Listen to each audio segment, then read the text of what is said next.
Olá pessoal, vamos dar continuidade na nossa disciplina. Hoje, qualidade da água na piscicultura, parte 2. Vamos iniciar com o parâmetro, a relação pH e amônia total.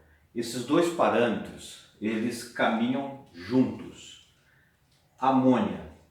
A amônia é o produto resultante das atividades metabólicas do peixe, por exemplo, processo respiratório, urina.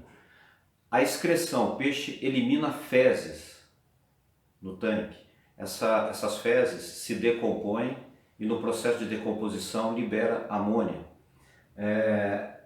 Quando eu tenho um tanque de piscicultura, eu tenho um arraçoamento bastante intenso. O que acontece?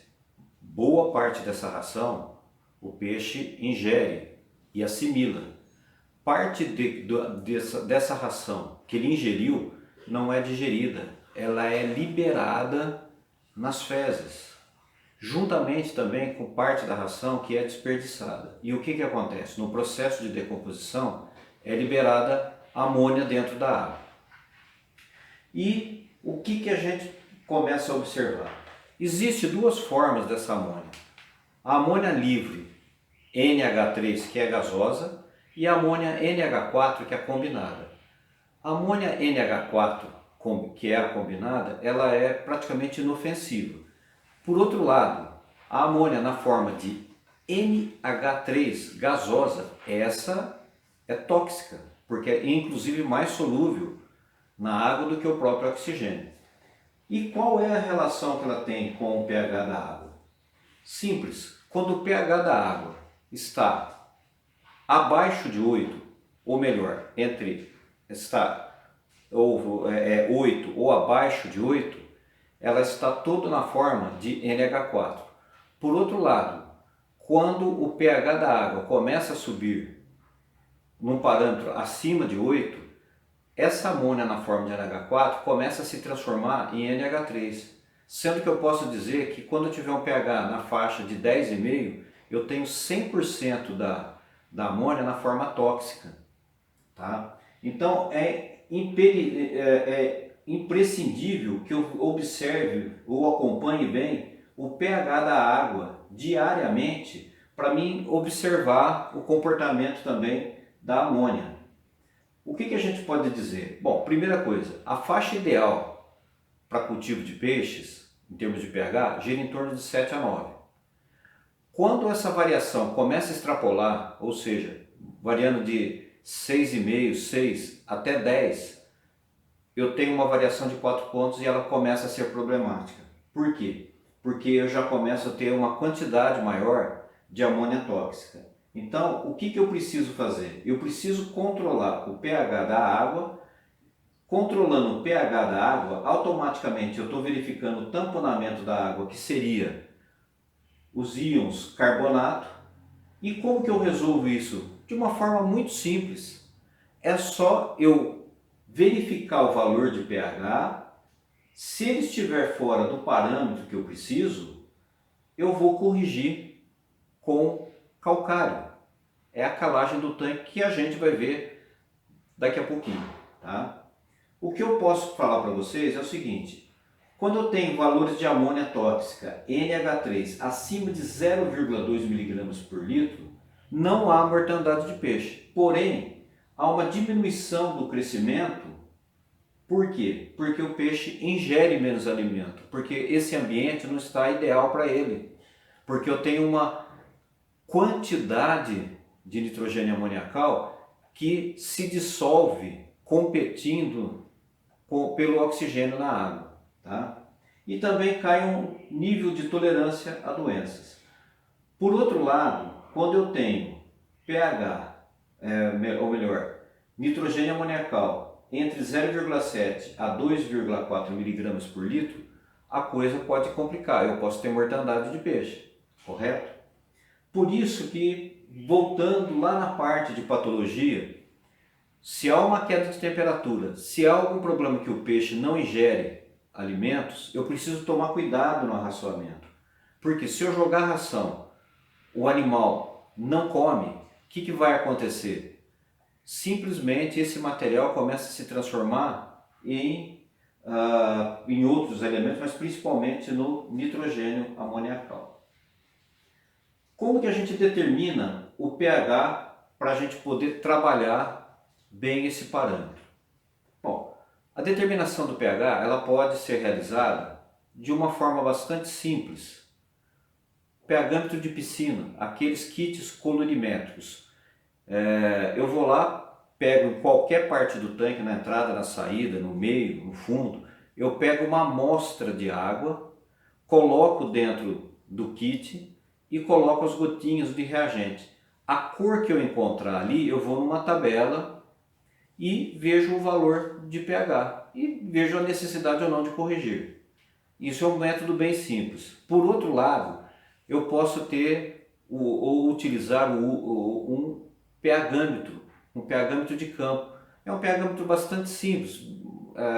É um aparelhinho pequenininho, na forma às vezes até do eletrodo de uma caneta, coloco no ponto do tanque, ligo e verifico o valor de pH. Lembrando que o pH é importante por causa da amônia, tá? da disponibilização dessa amônia, mas também por conta do que? Algumas reações biológicas ou alguns fenômenos biológicos dependem do pH. Muito da transformação da matéria orgânica, por exemplo, da transformação do nitrogênio amoniacal em nitrito e nitrato no tanque, depende de um pH favorável. E o pH favorável gira em torno de 7 a 9, que também é coincidente com o pH ideal para a produção de peixes.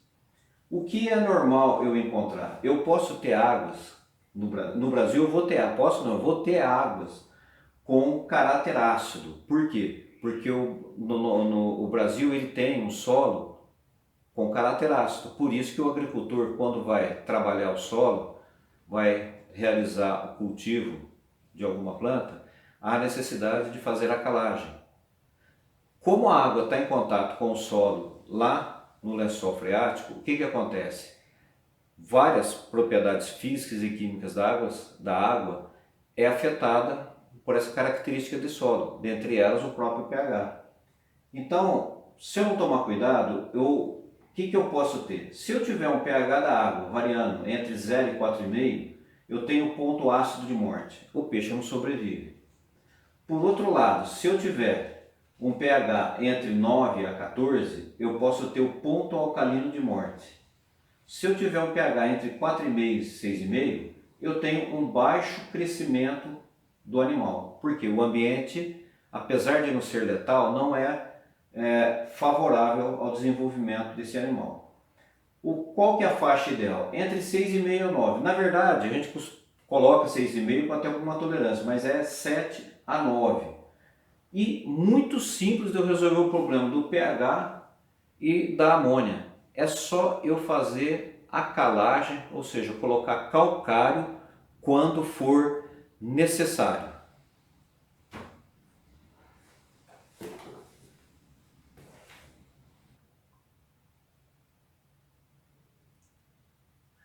Bom, e quais são as consequências do pH fora da faixa ideal? Eu vou ter uma coloração castanha do sistema branquial do peixe. Por quê?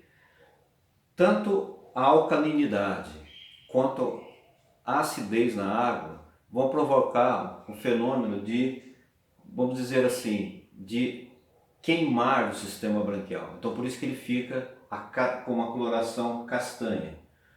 Produção excessiva de muco. O muco é um elemento protetor do animal. Então, se ele está num ambiente cujo pH está fora do ideal, o que ele faz? Ele reage e uma reação dele é a produção de muco. Desfiamento de nadadeiras.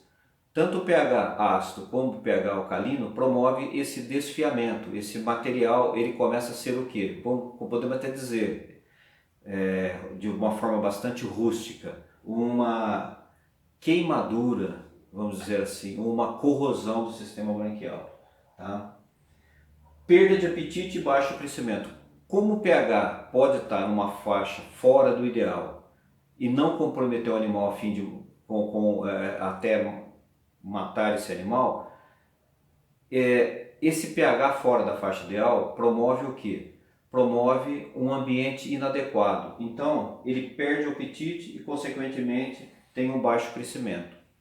Problema fácil de resolver, é só corrigir o pH com calcário.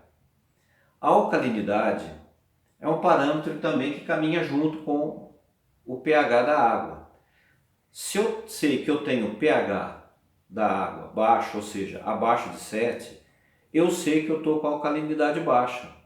Se eu corrigir o pH da água, automaticamente eu corrigi a alcalinidade, ou seja, eu coloquei na água o que eu preciso para manter a alcalinidade ideal, que são os íons carbonato e bicarbonato. O que provoca a baixa alcalinidade? Um estresse no animal. Por quê? Quando eu tenho alcalinidade baixa, existe uma oscilação de pH na água. Durante o dia, ao amanhecer, o pH gira em torno de 7. Ao entardecer, esse pH vai estar no valor próximo a 10, 10,5. E durante o período da madrugada, esse pH cai. Então o pH sobe e desce, entre dia, noite e madrugada. Isso provoca um estresse no animal. Ocorre também uma opacidade da córnea. A córnea do animal fica opaca. Por quê? Porque ele fica exposto, o globo ocular, a um pH ora ácido e ora alcalino. Ocorre também o chamado estresse osmótico e térmico. Essa variação de pH na água faz com que ocorra um estresse no processo de osmose do animal. Pessoal, eu não vou explicar isso, por quê? Porque é um parâmetro extremamente técnico que não dá para ser explicado numa aula dessa forma. A única coisa é só pensar o seguinte: se eu estou corrigindo a alcalinidade através da correção do pH, eu não tenho esse estresse osmótico. E o animal também fica sujeito a uma falta de apetite. Se ele não está comendo, ele não vai converter o alimento, o seu peso. Então, pessoal, na verdade, como eu sei que isso caminha junto com o pH, eu não preciso fazer uma análise específica para determinação de alcalinidade. Eu medindo o pH, eu sei o que vai estar acontecendo com a alcalinidade. Então, se o pH da água está, vamos supor, muito abaixo de 7, tipo pH 4, eu tenho quase certeza que a alcalinidade na minha água é zero. E, consequentemente, eu vou ter uma água extremamente ácida. Se eu tenho uma alcalinidade entre 5 e 25, é porque eu tenho um pH girando em torno de 5 a 6. Eu vou ter uma variação extrema de pH. E a água se torna o quê? Pouco produtiva. Entre 25 e 100 miligramas de alcalinidade, o pH varia, mas não varia tanto. O que é o ideal? É que eu tenha entre 100 e 250 miligramas de íons carbonato e bicarbonato por amostra de água, para cada 1 litro. Eu vou ter pouca variação de pH. E eu consigo esse valor aqui de alcalinidade simplesmente fazendo a calagem do tanque. Uma prática bastante simples que a gente vai ver daqui a pouquinho. Tá? Então não tem muito segredo fazer a correção da alcalinidade. Pessoal, o próximo parâmetro agora é o gás carbônico, o CO2. O CO2, vamos lembrar o seguinte, ele é benéfico, ele só é prejudicial quando ele está em quantidade excessiva no ambiente. Por quê? Porque ele é mais solúvel que o oxigênio na água, ele se dissolve com maior facilidade. Por que ele é benéfico? Atividade fotossintética, temos que lembrar disso. Agora, por que o CO2 aparece muito dentro de uma atividade de piscicultura? Porque eu tenho um arraçoamento intenso. Tá? Não é que eu estou dando comida exagerada, é que o animal come muito, ele metaboliza muito esse alimento e ocorre a liberação de dióxido de carbono na água. E outro fator também é que o arraçoamento traz algumas consequências também. O animal come, ele absorve e parte do material é eliminado nas excretas. E o que vai acontecer? Esse material se decompõe. No processo de decomposição, há a liberação de dióxido de carbono na água. Tá? Uma coisa importante que a gente tem que deixar claro, qual é o horário, qual o período em que eu tenho uma maior quantidade, uma maior saturação de dióxido de carbono. É no período da manhã. Por quê? Eu passei a noite e a madrugada toda tendo no tanque somente processo respiratório. Todo mundo estava respirando, ou seja, retirando oxigênio e jogando dióxido de carbono na água. E uma variação que a gente espera, uma variação normal, é entre 0,2 a 4 miligramas por litro de amostra. Tá? Então, isso que está dentro do parâmetro normal. Por outro lado, quando eu tenho níveis extremos, ou seja, em torno de 10 miligramas por litro, pode ficar preocupante. Eu posso ter mortandade de peixe. Aí entra uma coisa.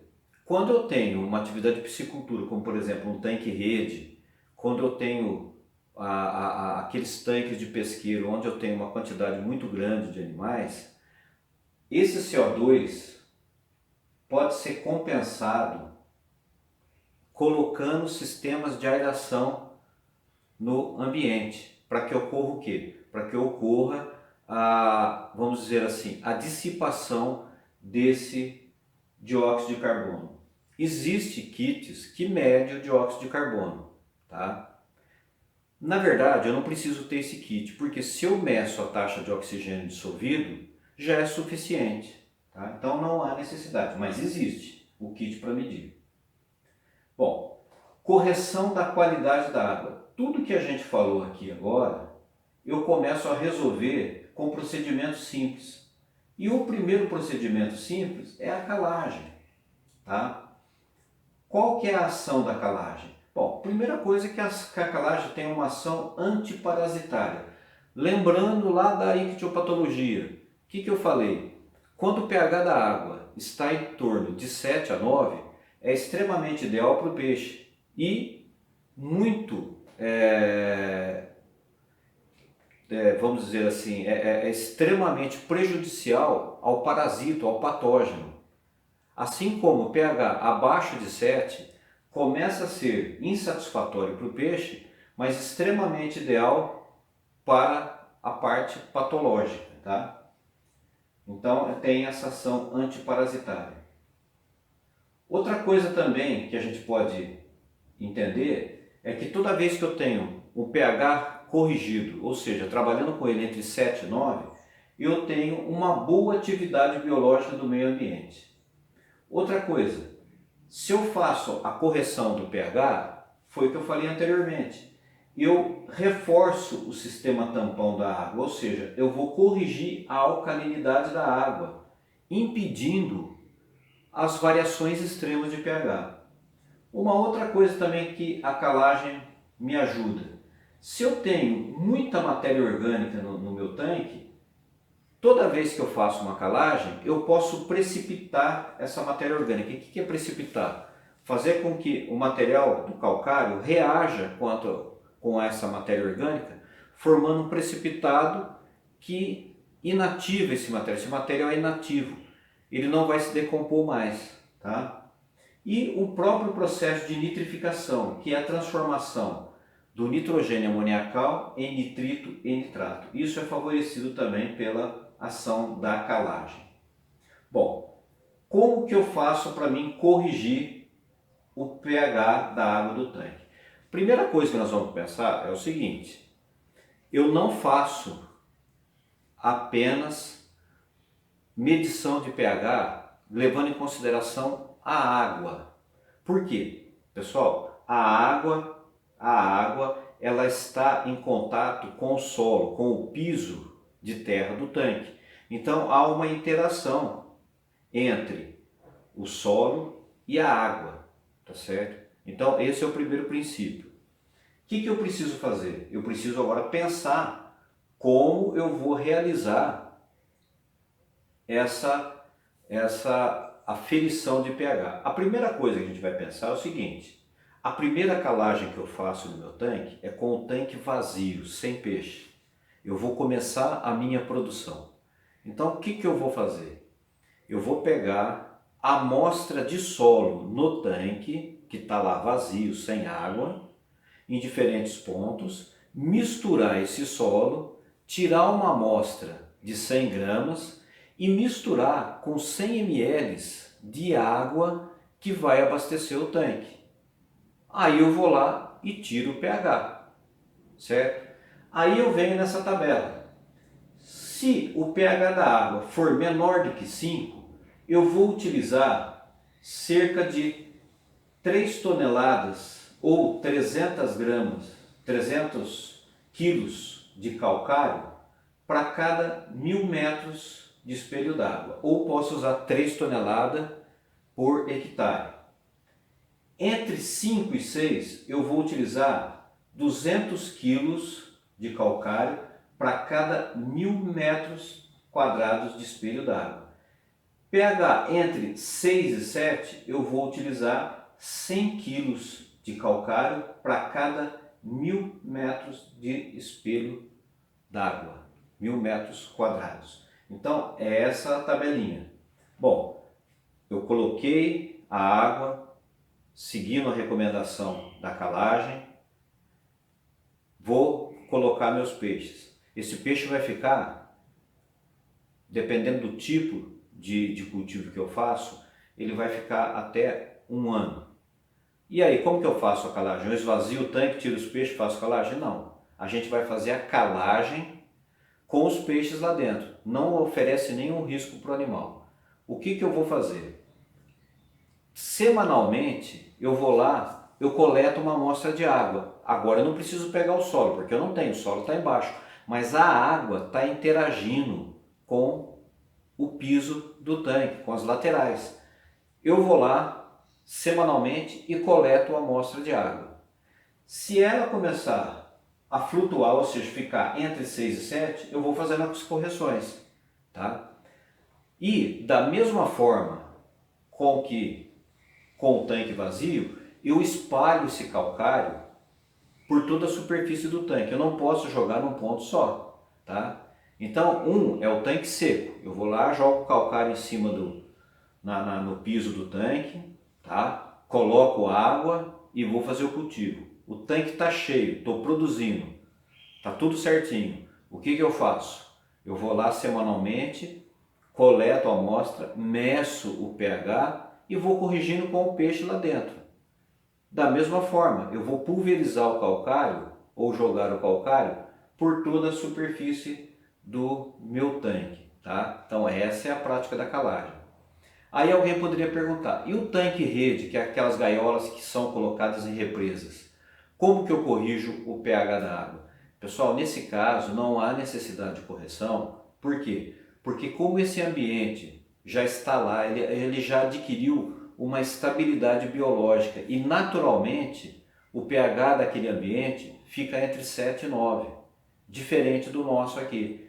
Por quê? Porque o nosso tanque, eu faço o quê? Praticamente, dependendo do cultivo, eu estou esvaziando e estou formando um novo ambiente. Então por isso que eu tenho a necessidade de fazer essa correção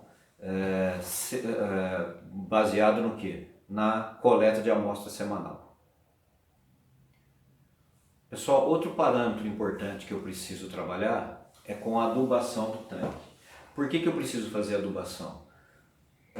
Como nós vimos, a atividade fotossintética em alguns ambientes aquáticos, alguns tanques, é o responsável pela produção de oxigênio. Por quê? Porque eu estimulo a proliferação de algas com adubação e ela é que vai injetar o oxigênio dentro da água, tá? Então a necessidade, a ação da adubação no caso aqui é com certeza para mim determinar, ou melhor, para que eu possa ter a disponibilização de oxigênio no ambiente aquático.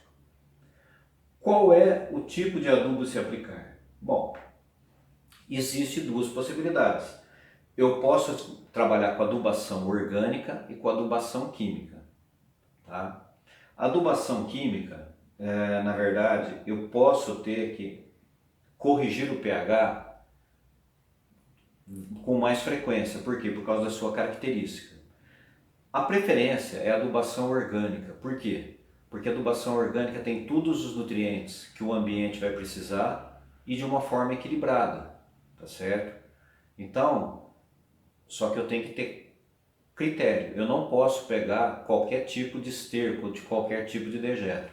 O esterco pode ser de bovino, pode ser de aves, pode ser de suínos. O importante é que ele tenha sofrido um processo de estabilização, ele esteja curtido, totalmente mineralizado, tá? Regras para aplicação. Bom, a primeira coisa que a gente pensa é o seguinte: como que eu vou fazer a adubação? A primeira adubação ela vem depois da calagem. Então eu estou começando a preparar o tanque para receber os peixes. O tanque está vazio. Eu coloco o calcário e depois eu entro no dia seguinte ou até no mesmo dia com a adubação, espalhando por toda a superfície do tanque. Mas quanto de esterco que eu coloco? O esterco a gente pode colocar na seguinte proporção. Se for esterco de bovino, eu posso colocar em torno de 500 gramas por metro quadrado. Se for de suíno, 300. Se for de ave, 200, tá? Gramas por metro quadrado de tanque. Feito isso, eu vou colocar água e o meu tanque já vai começar a sua fase de produção de fitoplâncton e zooplâncton. Eu só vou trazer o peixe para colocar no meu tanque uma semana depois que ele estiver preparado, tá certo? Por quê? Porque ele vai estar equilibrado em termos de fitoplâncton e zooplâncton. Coloquei lá os alevinos e aí eu vou fazer aquela rotina da piscicultura, verificar os parâmetros de interesse, que é o oxigênio, que é a presença ou não da amônia, medir a temperatura, medindo o pH. E no caso, como que eu verifico se eu vou precisar reforçar a adubação? Porque você tem que lembrar o seguinte: o tanque ele não é uma água estática. Eu tenho água que entra e água que sai. Tá? Então, por isso que eu tenho necessidade de corrigir calcário e adubação, porque parte do material que eu jogo está sendo também eliminado no processo de circulação de água. É muito simples, é só eu medir a transparência da água. Por quê? Tanto o fitoplâncton como o zooplâncton são micro-organismos, são organismos aquáticos que habitam a faixa dos primeiros 80 centímetros. Se eu colocar o disco de SEC na água, aquele disco arredondado que eu já falei para vocês que mede a transparência, se eu colocar o disco de SEC, ele está me dando 50 centímetros de transparência, eu não preciso me preocupar com a adubação, ela está boa. Se eu colocar o disco de SEC e ele passar de 50 centímetros, vamos supor, deu 60 centímetros, há necessidade de eu completar ou complementar essa adubação. Da mesma forma com que eu faço a calagem. Eu vou espalhar por todo o tanque, não colocando num ponto só. Geralmente a gente faz esse reforço na proporção de 1/5 daquilo que eu já fiz anteriormente. No caso, se for de bovino, eu joguei 500, eu jogo 100 gramas por metro quadrado. E sempre controlando a transparência, tá? Se por outro lado eu colocar o disco de SEC, tá me dando 40, 30 centímetros, alerta. Colocou-se muita matéria orgânica. E aí o que eu tenho que fazer? Eu tenho que ficar atento, porque eu posso ter mortandade de peixe, eu posso ter pela deficiência de oxigênio, por alguma patologia. O que eu tenho que fazer? Eu tenho que interferir rapidamente. E como que eu faço isso? É só eu dar uma descarga de fundo no tanque, porque a matéria orgânica ela vai para o fundo. Então eu abro embaixo o sistema de drenagem e permito com que parte dessa água vá embora. E com essa água vai sendo arrastado parte dessa matéria orgânica que foi em excesso ou foi colocado em excesso por alguma falha na hora de medir a transparência da água, correto? Então é uma prática bastante simples. Bom, pessoal, Um outro problema que a gente verificou, que a gente precisa trabalhar bem, é a amônia. Então, como que eu promovo a redução do potencial tóxico da amônia? Primeira coisa, a renovação de água. O meu tanque tem que ter renovação de água. Ah, mas o tanque rede lá, como tem renovação? Ele tem uma renovação. Só que além da renovação, os produtores colocam próximo dessas gaiolas o aerador. O aerador, o que ela vai fazer? Além de movimentar a água, o aerador proporciona a transformação do nitrogênio amoniacal, que é tóxico, em nitrito e em nitrato. Então a renovação de água para o tanque de piscicultura é fundamental. Ou se eu quiser, eu posso inclusive no tanque utilizar o processo de aerador, que são aqueles sistemas mecanizados, né, que ficam batendo, movimentando a água.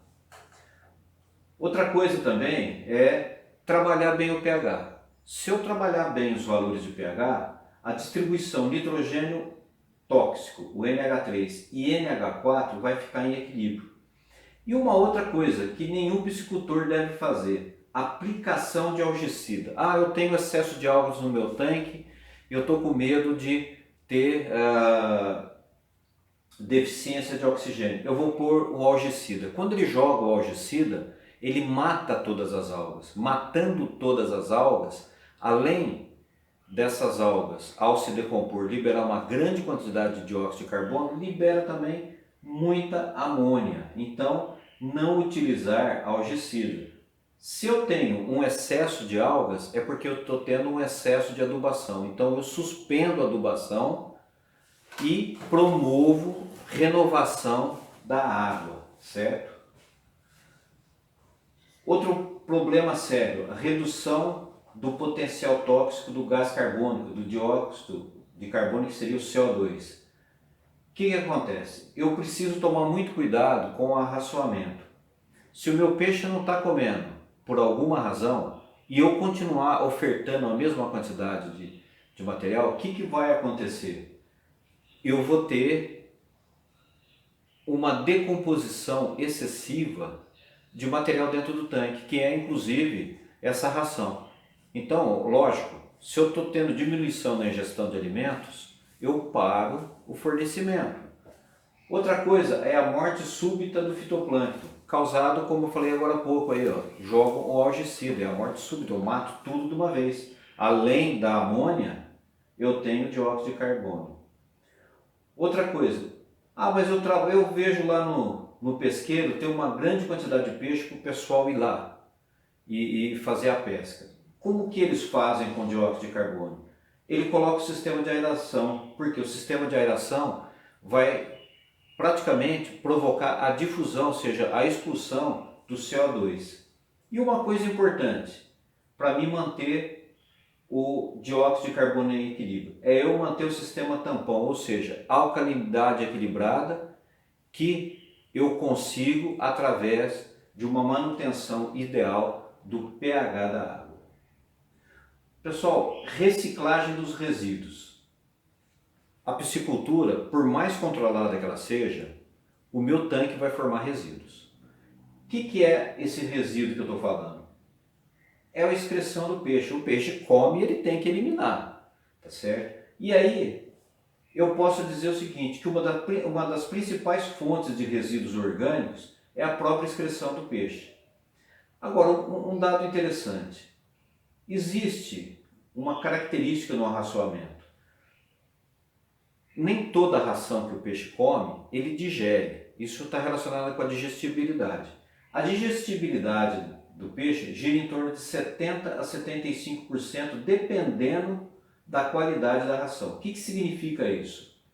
Se o peixe come 1 kg de ração, ele aproveita em torno de 700 a 750 gramas.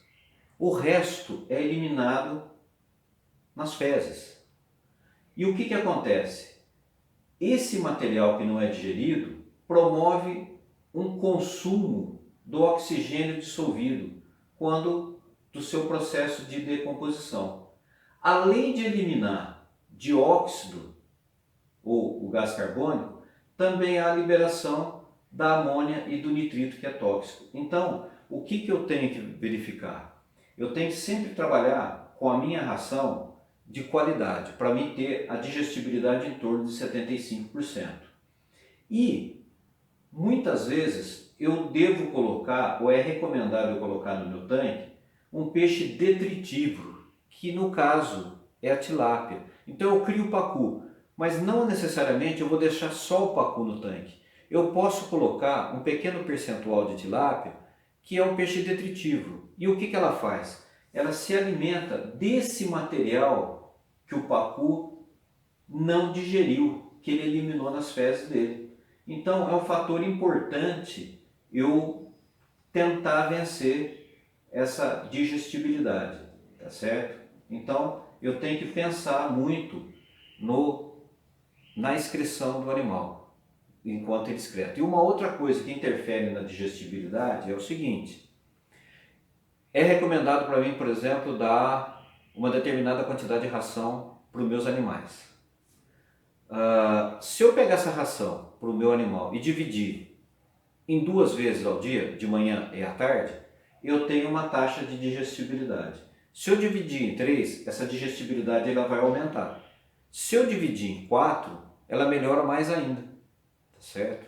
Então, a digestibilidade também está associada não só com a qualidade da ração, mas também como ou a frequência de oferta dessa ração, ou em quantas vezes eu divido. Nessa reciclagem, o que é importante? Eu pensar na sobra de alimento e fertilizante orgânico. Minimizar as sobras de ração. Como que eu minimizo? Dividindo, fracionando, tá? E sempre que possível, usar ração extrusada. O que é a ração extrusada? Ração extrusada é aquela que flutua, o peixe vai pegar em cima. Então eu tenho controle do que ele está comendo e de quanto ele está comendo. Agora, tem peixe, que é o peixe de fundo, como o caso do pintado, por exemplo, ou dos bagres de uma forma geral. Eles não se dão bem, não se adequam bem à ração extrusada. Então eu tenho que jogar aquela ração que vai afundar. Então aí eu preciso tomar um cuidado extremo, trabalhando sempre com a medição de temperatura, verificando o estado nutricional. E uma coisa para mim não perder qualidade da água é tomar muito cuidado não só com a alimentação, mas também com a adubação orgânica. Eu preciso controlar a adubação ou conteúdo de material orgânico medindo a transparência da água. Quanto que é a transparência ideal? 50 centímetros. Vou lá, vou colocar o disco de SEC e vou verificar essa transparência. Pessoal, com isso aqui a gente já encerra essa parte de qualidade de água.